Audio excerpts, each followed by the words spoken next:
अन्ना आंदोलन से निकली हुई पार्टी है हमारी। हमें इनसे काम कराने के लिए पावर की जरूरत नहीं है, बिना पावर के इनसे काम करा लेते हैं हम लोग। तो मेरी आप लोगों से विनती है, आप में से कुछ लोग मेरे पास आ जाएं, दिल्ली आ जाएं। मैं अपने ट्रांसपोर्ट डिपार्टमेंट वालों को बुला लूंगा। जो भी आपको दिल्ली से संबंधित जो समस्याएं आती हैं वो उसको वहीं मौके पे हम समाधान कर देंगे, उसकी चिंता मत करें। अब आते हैं पंजाब की समस्याओं पे। मैं आज राजनीति करने नहीं आया, मैं आपका छोटा भाई बन के आया हूं। अभी मेरे को कहा जा रहा था कि ट्रांसपोर्टरों की 13 करोड़ वोट है, 20 लाख वोट है। मैं आपसे वोट मांगने नहीं आया, मैं आपके मसलों का समाधान कर पाऊं अगर, तो मैं अपने आप को सौभाग्यशाली समझूंगा। पुण्य का काम है। अगर किसी का रोजगार छिन रहा है, किसी की रोजी रोटी छिन रही है, किसी के घर का चूल्हा बंद हो रहा है, अगर मैं किसी के रोजगार वापस दिला सकूं तो ऊपर वाला हमारे साथ है। वोट तो अपने आप आ जाएंगे, वोट की चिंता हम नहीं करते। मैं राजनीति करने भी नहीं आया। आप लोग जिसको भी वोट दोगे, मर्जी से दोगे, अच्छी वोट दोगे, मेरे को पता है। और जो भी जीतेगा अच्छी सरकार चलाएगा, ये भी मेरे को पता है। मैंने आपकी सारी मांगे पढ़ ली और ये सारी मांगे हमें मंजूर है। आपने लिखा है ठेकेदारी प्रथा बंद होनी चाहिए, बिल्कुल बंद होनी चाहिए। अगर बीच में कोई ठेकेदार 120% उसको मिलता है और वो सारा पैसा रख के आपको 40-50% देता है, तो ये तो गलत बात है। आपका जायज हक है, बिचौलिए के पास पैसा नहीं जाना चाहिए। आपने लिखा है ओवरलोडिंग बंद होनी चाहिए, बिल्कुल बंद होनी चाहिए। ओवरलोडिंग की वजह से आप लोगों को नुकसान होता है, वो बिल्कुल मंजूर नहीं है। आपने लिखा किलोमीटर पॉलिसी लागू होनी चाहिए, बिल्कुल लागू होनी चाहिए। किलोमीटर पॉलिसी हम बिल्कुल हक में हैं। कोविड के समय में आप लोगों को रोजी रोटी बंद हो गई थी, उसकी वजह से जो ड्यू बनते हैं वो सारे माफ होने चाहिए। मैं इसकी बिल्कुल आपके साथ सहमत हूं। मुझे लगता है मोटे मोटे तौर पे सरकारों ने ऐसा सिस्टम बना दिया कि व्यापारी और ट्रक ऑपरेटर के बीच में तकरार है। हमें तकरार खत्म करनी है।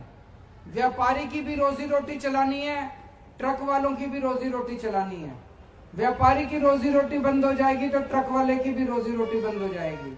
ट्रक वाले की रोजी रोटी बंद हो जाएगी तो व्यापारी की भी रोजी रोटी बंद हो जाएगी। हमें ऐसी व्यवस्था करनी है कि आप सब लोग खुशी से अपना अपना काम कर सकें। ट्रक वाले भी काम करें, व्यापारी भी काम करें। इसके बारे में जो आप लोगों की मांग है, जो सबसे जायज मांग मेरे को लगती है कि इसके बारे में एक ट्रांसपोर्ट पॉलिसी बनाई जाए। और ट्रांसपोर्ट पॉलिसी कोई नेता या अफसर अपने एसी कमरे में बैठ के ना बनाए। ट्रांसपोर्ट पॉलिसी ट्रांसपोर्टर बनाए।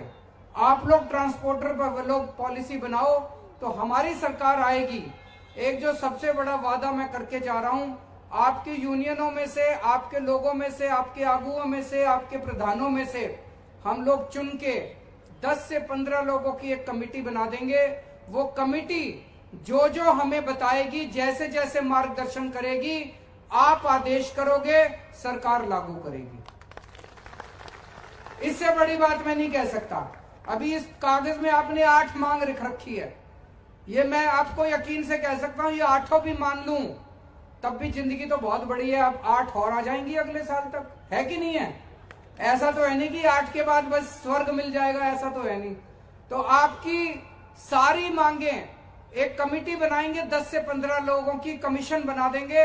वो कमीशन जो जो बातें कहेगा समय समय पे परमानेंट कमीशन बना देंगे। आपकी जब भी जो भी समस्या आएगी, वो समस्या वो कमीशन जो बोलेगा, वो कमीशन सरकार के ऊपर लागू करना पड़ेगा। सरकार को ये बाध्य होगी सरकार लागू करने के लिए। आपकी सारी मांगे हम मानेंगे। हमें लड़ाई झगड़े किसी भी हालत में नहीं करने। आज सरकारें जानबूझ के इसको उससे लड़ाती हैं, उसको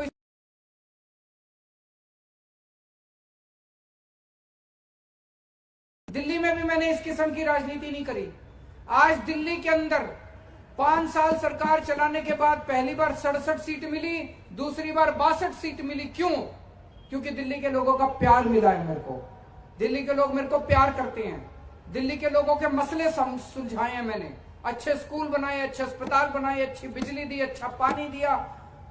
पहले जो बीजेपी को वोट देते थे, दिल्ली को बीजेपी का गढ़ माना जाता था, जो बीजेपी को कांग्रेस को वोट देते थे, आज वो सारे के सारे आम आदमी पार्टी को वोट देते हैं। सारे पलट गए, सारी पार्टियां साफ हो गई, केवल आम आदमी पार्टी बची है। ऐसे ही एक मौका आप आम आदमी पार्टी को देके देखो। यहां पे आपको यकीन दिलाता हूं, अगली 5 साल के अंदर आपको कभी भी यहाँ धरने प्रदर्शन पे बैठना नहीं पड़ेगा। आपके साथ बैठ के लंच डिनर करेंगे हम लोग सचिवालय के अंदर। आप सब लोगों का बहुत बहुत शुक्रिया, इतना मान सम्मान आप सब लोगों ने दिया। वाहिगुरु जी का खालसा, वाहिगुरु जी की फतेह।